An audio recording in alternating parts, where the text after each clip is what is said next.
Bonjour les passionnés et bienvenue dans cette nouvelle vidéo du site www.moonwatch.fr.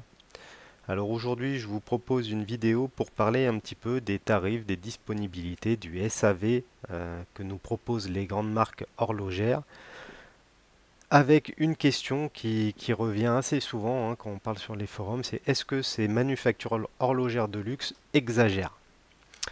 Alors les marques horlogères de luxe sont de plus en plus présentes dans notre champ visuel quotidien, que l'on soit dans la rue, dans le métro, au cinéma ou même dans notre salon à regarder une série à la télé. Les publicités de montres de luxe envahissent le paysage audiovisuel. En toute logique, cette propagande horlogère finit par attirer notre attention et par susciter des envies. Elle arrive même dans certains cas à déclencher une furieuse envie d'achat, comme quoi les publicitaires et les équipes marketing des grandes marques ont bien travaillé et savent comment attirer le chaland. Une fois le passionné de montre harponné par la marque, il ne reste plus qu'à passer en boutique, sortir sa carte bancaire et repartir avec le Graal tant convoité. Ou pas. On va voir que c'est pas forcément si simple que ça d'acheter une montre neuve en boutique et tous les clients ne vont pas forcément être traités, respectés et logés à la même enseigne.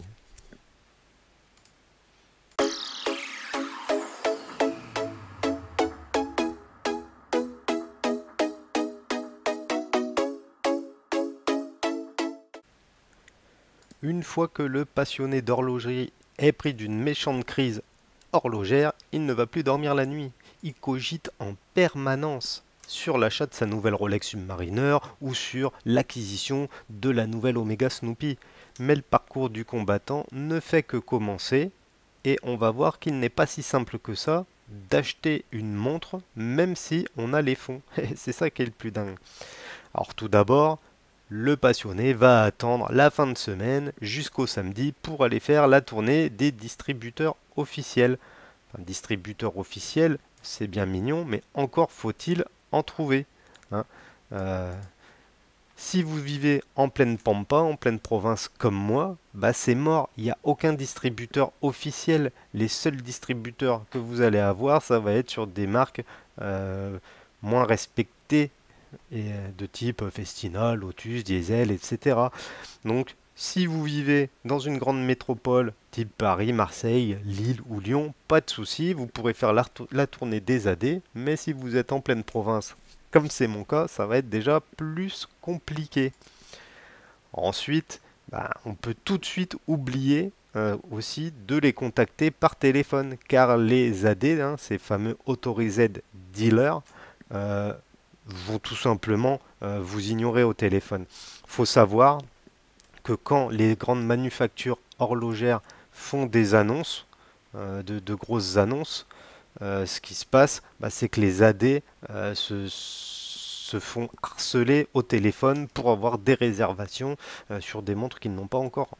Donc autant vous dire qu'ils ne vont pas s'embêter à vous rappeler, à moins que vous soyez un client important de cet AD, que vous ayez déjà une excellente relation avec lui. Bon, autant vous dire qu'il y a peu de chances, si vous appelez la boutique, qu'ils vous disent oui, oui, monsieur Dupont, pas de souci, je vous mets la toute dernière Tudor Black Bay, machin, de côté, vous passez la prendre quand vous avez du temps. Non, ça, clairement pas, ils en ont rien à faire, à moins vraiment d'avoir un copieux passif d'achat chez la boutique. Il y a peu de chances que ça arrive. Mais bon, comme on est des vrais passionnés, on va pas s'embêter avec ça. On va acheter un billet de train et c'est parti, on monte sur la capitale histoire de faire les plus belles boutiques de vente de montres et la tournée des distributeurs horlogers. Ce sera également l'occasion d'en prendre plein la vue et plein les yeux. Alors je vais tout de suite mettre un terme au suspense, à moins d'avoir une chance incroyable. Et dans ce cas-là, je vous invite à valider un ticket de loto, on ne sait jamais. Enfin, à moins d'avoir une chance incroyable, jamais vous n'arriverez à trouver et à acheter la montre recherchée même en allant sur la capitale, même en faisant les plus belles boutiques, les plus grands AD. On parle souvent des marques de type Patek ou Audemars Piguet ou même Rolex, hein, mais bon, le fait est que ces marques-là proposent des listes d'attente qui, soyons honnêtes, n'existent pas vraiment et n'ont pour seul mérite que de faire mousser les heureux vénards déjà propriétaires des garde-temps. Très très peu de chances que si vous allez chez Rolex, chez Patek ou chez AP, Audemars, que vous ressortiez de la boutique avec une montre. La probabilité est vraiment minime. Bon alors après, s'ils veulent vous faire plaisir, hein, histoire que vous arrêtiez de les souder avec vos questions, ben, dans ce cas-là, ils vont vous proposer d'être inscrit sur cette fameuse liste. Donc qu'est-ce qui se passe une fois qu'on est chez l'AD? Vous rentrez dans la boutique, oh, par chance, il possède la montre que vous voulez. Hein, par exemple, vous voulez essayer la nouvelle, je sais pas moi, la nouvelle Nautilus.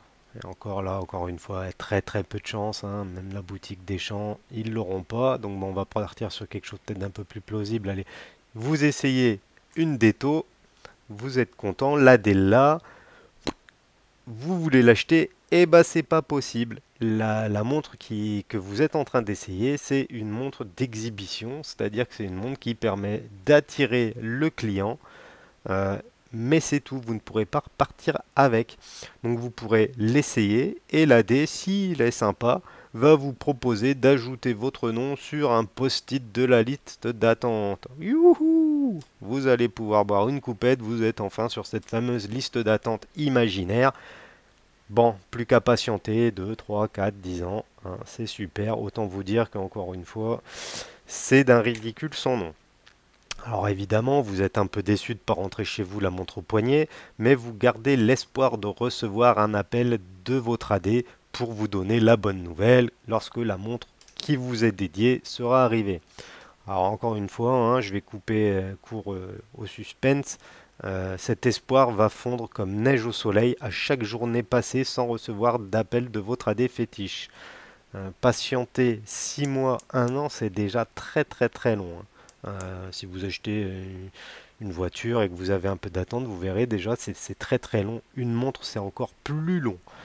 Parce que vous parcourez les forums tous les jours, vous êtes sur les groupes Facebook, vous faites matraquer visuellement de photos toutes plus belles les unes que les autres et vous êtes là à attendre que votre AD daigne vous appeler. Hein. Donc franchement c'est très très très très long.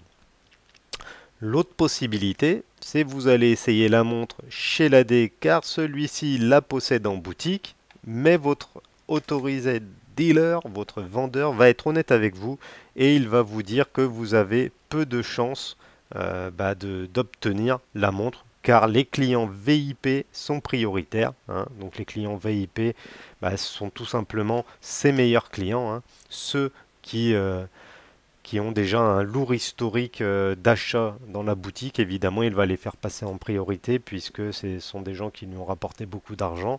Donc vous arrivez de la province, vous êtes là comme un bleu-bit, hein, si je peux dire. Très très peu de chances que vous soyez même inscrit sur la liste, mais l'AD a au moins la décence et l'honnêteté de vous dire que ça sert à rien, que vous ne l'aurez jamais chez lui cette montre-là, et du coup il vous invite à acheter une autre référence. Zut alors, vous voulez une Rolex Submariner neuve, hein, et manque de bol, vous allez devoir partir avec une Rolex Cellini ou une Rolex DJ, or je sais pas trop quoi, enfin bon, avec les modèles que l'on trouve en boutique. Donc autant vous dire que c'est pas du tout ce que vous souhaitiez. L'objectif, hein, ça va être pour vous de devenir l'acheteur VIP de l'année. Vous allez devoir acheter 15 montres que vous ne souhaitiez pas pour pouvoir vous en offrir une que vous désiriez. Encore une fois, c'est d'un ridicule sans nom. Donc je passe. Enfin, troisième possibilité, vous arrivez chez votre AD de la marque tant convoitée et vous allez être encore plus déçu parce que l'AD est encore plus dégoûté que vous. Vous lui demandez de faire un essai sur une Rolex Submariner, la toute dernière, ou sur les nouvelles OP jaune, rouge, bon, les Power Rangers des Rolex. Et il va vous dire que même lui n'a pas reçu d'exemplaire de show, d'exhibition. Vous êtes le 500e mec qui déboule dans sa boutique à lui demander une référence qu'il n'a pas. Le mec, il est au bout de sa vie, il en peut plus, du coup il est énervé. Vous avez une chance sur deux même pour qu'il vous envoie chier, on va dire gentiment, donc voilà.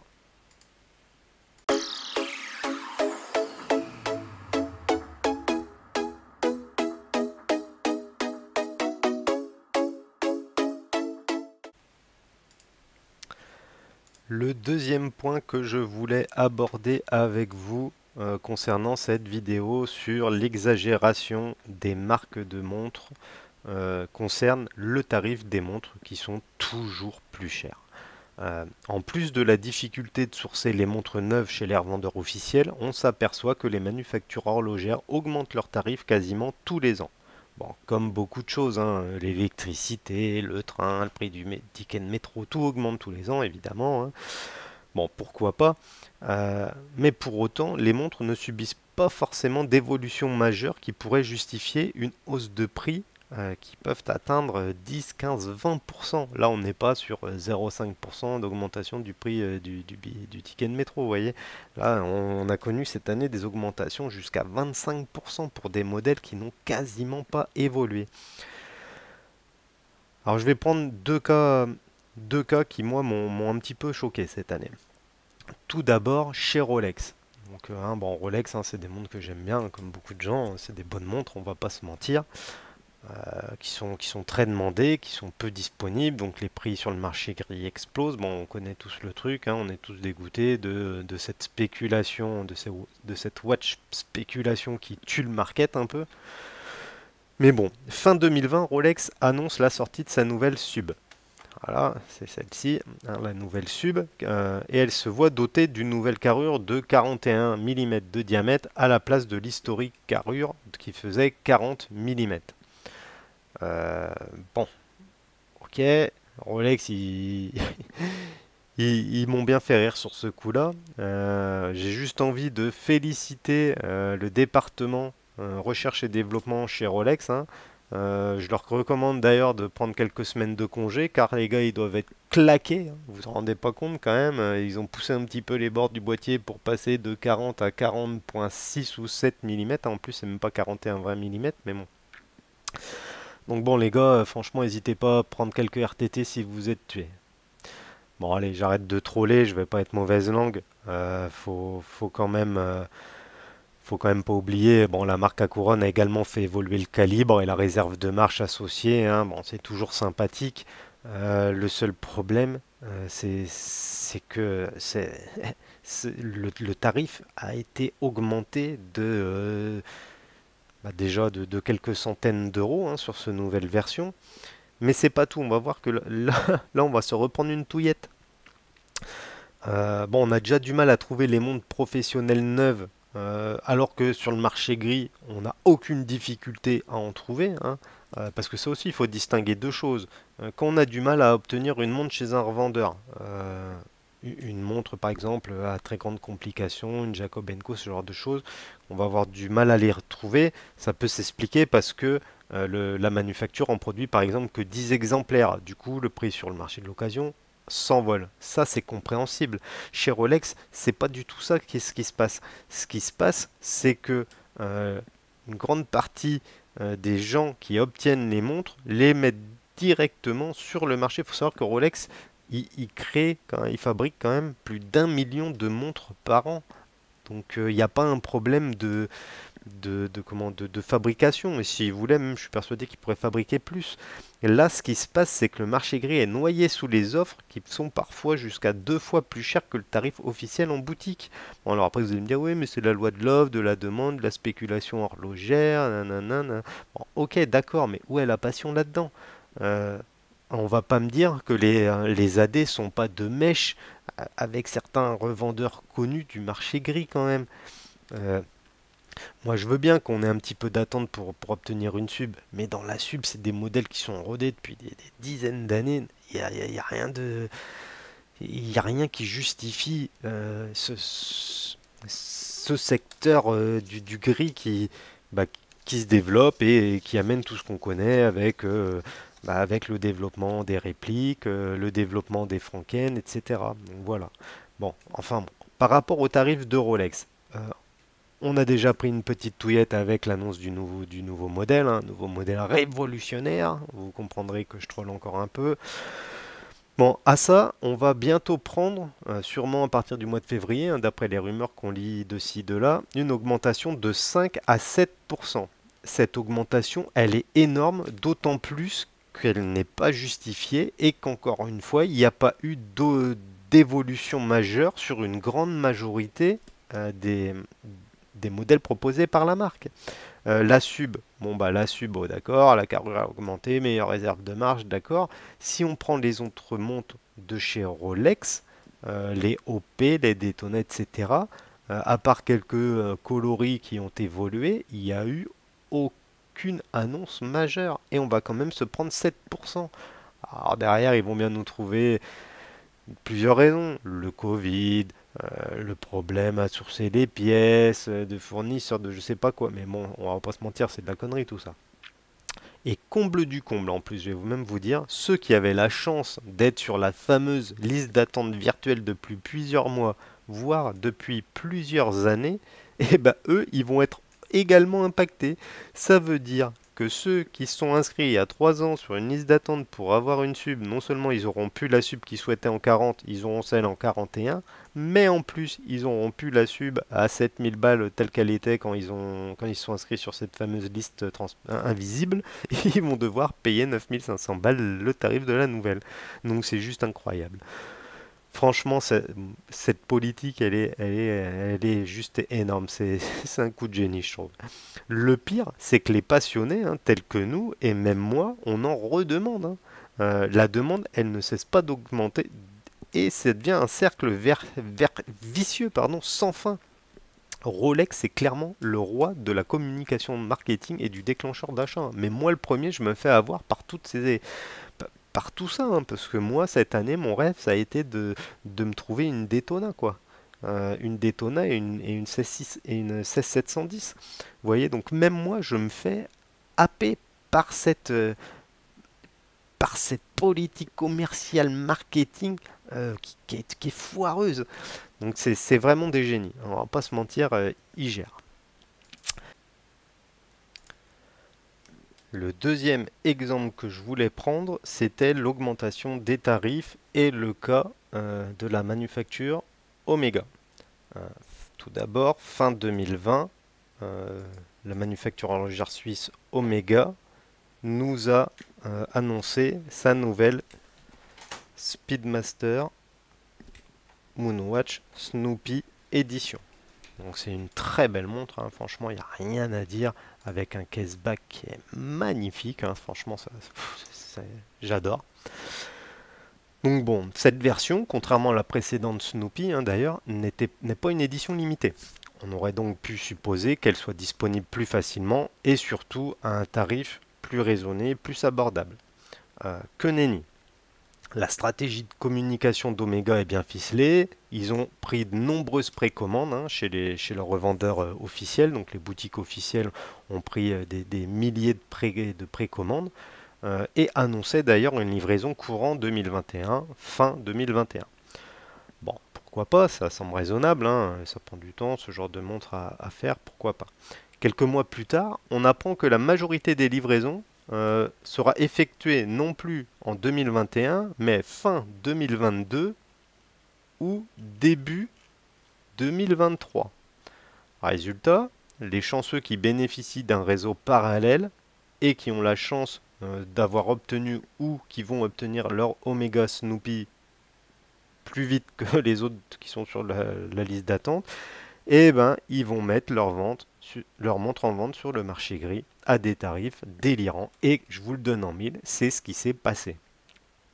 Moralité, on trouve cette superbe Speed qui était d'ailleurs, je sais même plus, hein, c'est aux alentours des 10-12 000, ouais, 10 000 euros, voilà, qui valait 10 000 euros. J'en ai vu passer sur Chrono 24 à plus de 30 000 euros quand même. Vous vous rendez compte, x3 le prix. Mais c'est n'importe quoi, n'importe quoi. Après, bon, c'est pas parce qu'elles sont affichées à 30 000 euros qu'elles seront vendues à ce tarif-là, hein. Mais bon, on sait tous, on est tous impatients, on sait comment ça se passe, et il y a des chances que le prix soit capé aux alentours des 20K, 20-25K. Donc voilà, pour cette Speed Snoopy, un énorme coup marketing d'Omega, hein, des milliers de précommandes, et au final, bah, on se fait tout savoir, et on va pas voir la montre avant 2 ans. Super. Deuxièmement, la nouvelle Speedmaster. Omega vient de dévoiler ses nouvelles Speedmaster Moonwatch qui emboîtent un nouveau calibre coaxial. Donc c'est une évolution intéressante d'un modèle mythique, hein. Jusque-là, c'est plutôt bien. Omega continue d'innover. Voilà, il y a un peu de recherche et tout. Même si pour moi, c'est pas la vraie speed. Je préfère opter pour une speed un petit peu plus vintage. Euh, bon, voilà. Euh, L'évolution quand même est intéressante, hein. Bon, voilà, elle reprend les grandes lignes, hein, de la vraie speed, pourquoi pas. Mais dans la foulée, ils se sont pas emmerdés les gars chez Omega. Ils ont augmenté les tarifs de plus de 20%. Avant, on était sur une montre aux alentours de 4200 et maintenant le prix public il est de 6200 pour la version Exalite. Non, excusez-moi, c'est peut-être si pour la version Exalite. Donc là, 20% d'augmentation. C'est énorme.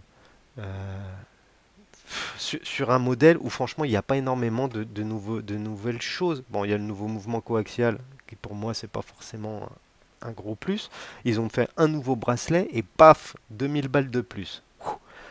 C'est là où on voit le génie des mecs chez Omega. Déjà, ils ont un modèle mythique à proposer, qu'ils ont déjà décliné dans des dizaines de références différentes, avec des tas de coloris, d'éditions limitées, j'en passe. Mais en plus, euh, c'est une des rares montres chrono de ce secteur tarifaire, bah, qui se vend hyper bien. Et pourquoi elle se vend bien?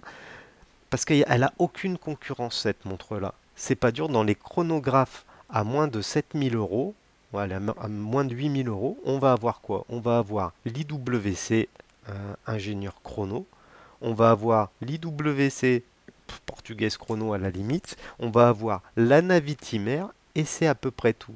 La Navitimer de chez Breitling et c'est à peu près tout. Parce que même chez Zenith, on va être au-dessus maintenant, donc bon bah voilà.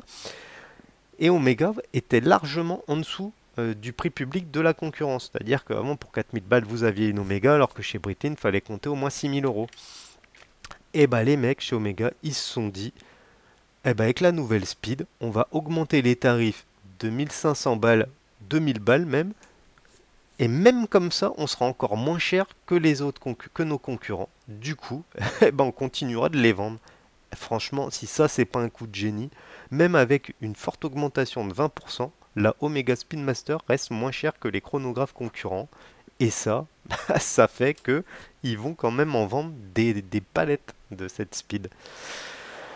Donc bravo messieurs Omega et tant pis pour nous, hein, qui allons devoir encore une fois payer toujours plus, toujours plus, toujours plus pour des montres qui finalement la question qu'on se pose c'est est-ce qu'elles valent ce tarif-là quoi? Est-ce que à 6000 euros vaut mieux pas essayer de trouver une montre vintage des années 80 ou 90 hein, même, voilà quoi, avec plus d'ADN, plus de légitimité. Donc je vous pose la question, hein, n'hésitez pas à me mettre en commentaire ce que vous en pensez, vous, de ces montres toujours plus chères, pas forcément avec beaucoup d'innovation. Donc voilà. Bon, alors évidemment, j'ai beaucoup parlé de Rolex, d'Omega, mais les autres grandes marques utilisent plus ou moins la même stratégie, hein. À une différence près quand même, c'est que les maisons telles que Patek ou Audemars, elles produisent pas 1 million de montres par an, ni 500 000 montres par an. Leurs infrastructures euh, produisent, on va dire, en quantité limitée. Alors après, est-ce que elles produisent à plein régime? Là encore une fois, je ne suis pas sûr. Je pense que c'est un souhait des marques de produire cette faible quantité. Bon, déjà pour permettre de maintenir une certaine qualité, hein, ce qui est normal.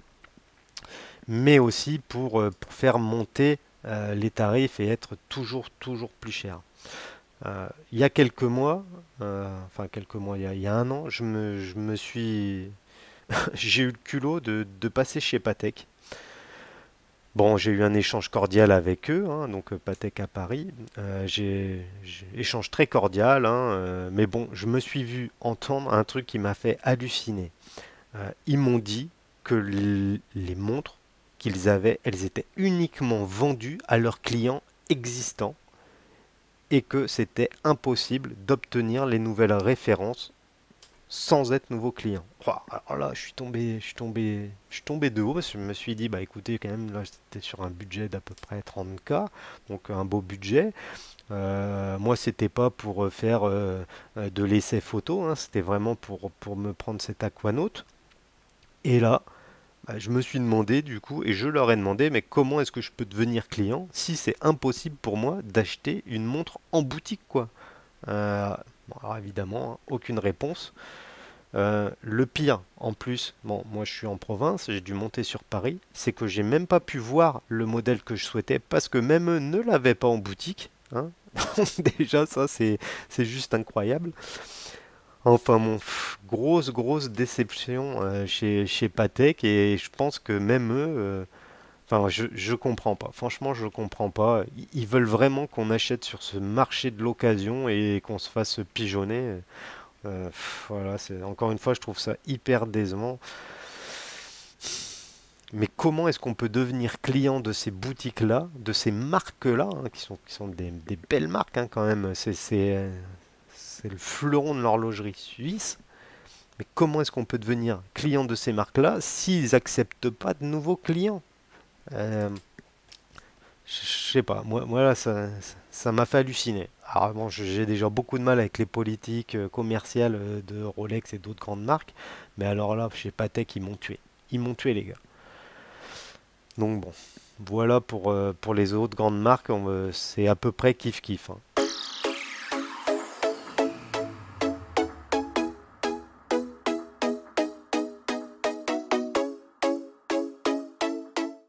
Bon, après avoir vu la disponibilité des modèles et le tarif qui ne cesse d'augmenter, selon moi, les marques horlogères exagèrent également par rapport à leur SAV et au service après-vente. La qualité et l'écoute du service client et le SAV diffèrent en fonction des marques horlogères, évidemment, mais fait est de constater que les grandes marques remplacent systématiquement verres, cadrans, aiguilles à la moindre marque du temps. Donc pour ceux qui apprécient d'avoir une montre immaculée, bah c'est super, hein, puisque bah, les pièces seront remplacées intégralement. Pour les autres qui, comme moi, privilégient, comment dire, euh, une pièce vintage, histoire de garder le charme de l'objet d'origine, bah c'est perdu et du coup c'est dommage.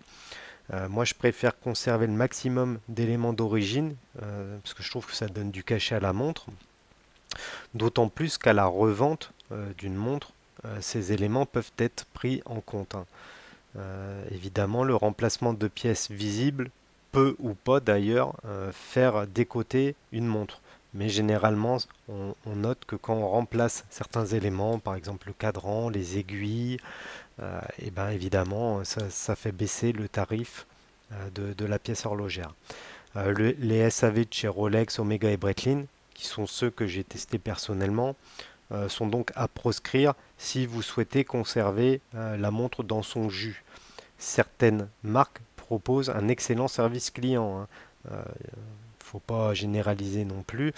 Par exemple, la marque suisse Glycine ou bien les allemandes chez Nomos ont un excellent service client qui est à l'écoute justement du possesseur de la montre. Donc ça, c'est quand même important pour moi de garder la montre dans l'état d'origine. Alors la vidéo concernant l'exagération des manufactures horlogères suisses touche à sa fin. N'hésitez pas à me dire vous ce que vous en pensez, hein. Je récapitule. Pour moi, les marques horlogères suisses exagèrent par rapport à la disponibilité de leurs produits, par rapport aux tarifs de leurs produits et par rapport aux services clients et services après-vente qu'ils proposent sur leurs produits. Alors évidemment, toutes les marques horlogères ne doivent pas être affichées à la même enseigne, hein. Certaines sont plus compétentes que d'autres, mais le fait est que sur les marques horlogères premium, on commence à retrouver des similitudes qui, selon moi, sont exagérées et méprisent un petit peu le consommateur. Donc juste avant de terminer cette vidéo, surtout n'hésitez pas à vous renseigner auprès des artisans horlogers en cas de maintenance de vos montres, hein. Certains sont spécialisés même dans la restauration et la réparation de montres vintage. Donc plutôt que d'emmener votre Rolex Sub de 75, 82 ou je sais pas quelle date chez Rolex et voir un cadran de service, un cristal de service, des nouvelles aiguilles, enfin bon, voilà, autant l'amener chez des horlogers compétents. Il en existe plusieurs, donc n'hésitez pas à vous renseigner là-dessus. Encore une fois, bon, c'est vrai que l'horlogerie et les montres un petit peu plus haut de gamme, bah, c'est un univers vraiment particulier, hein, et j'ai de plus en plus de mal. Donc n'hésitez pas à me dire vous où vous vous placez par rapport à ces marques, à leur politique commerciale. Ce sera avec plaisir que je débattrai avec vous. Avant de vous quitter, n'oubliez pas d'aller visiter notre site moonwatch.fr. On est disponible sur Facebook, Twitter, Instagram, évidemment YouTube, hein, vous tapez moonwatch.fr tout collé et vous nous trouverez. Sur ce, je vous donne rendez-vous dans une prochaine vidéo. Salut!